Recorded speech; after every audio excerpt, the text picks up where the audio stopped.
Os canadianos querem proibir totalmente a posse civil de armas de fogo.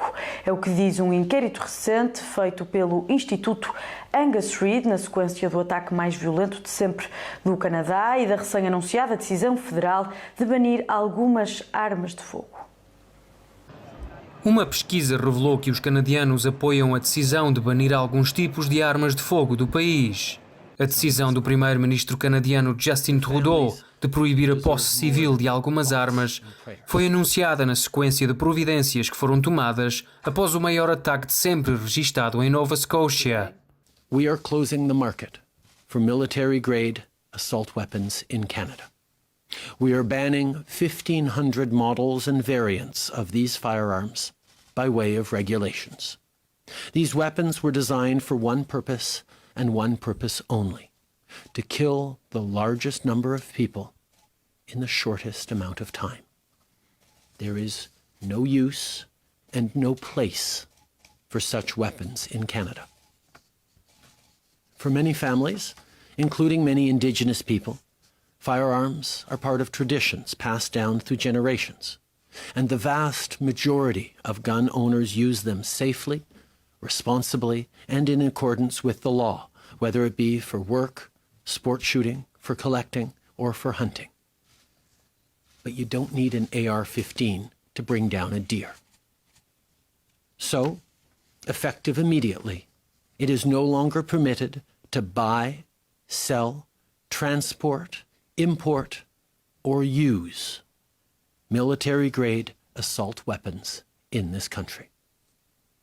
To protect law-abiding gun owners from criminal liability until they can take steps to comply with this new law, there will be a 2-year amnesty period, and we will legislate fair compensation.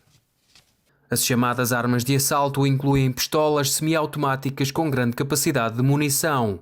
Entre elas, os modelos AR-15, usado em vários tiroteios recentes, o Ruger Mini 14, usado no massacre da École Polytechnique em Montreal em 1989, e o CSA VZ-58, que foi usado pelo atirador na Mesquita do Quebec em 2017.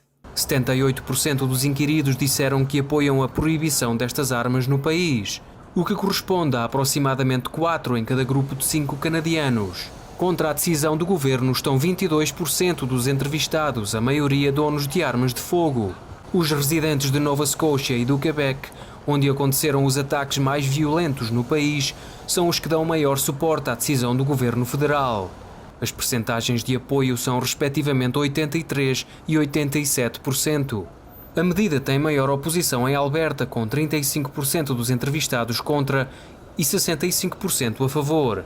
A proibição de armas de fogo no Canadá é uma mudança prometida pelos liberais desde as eleições de 2015.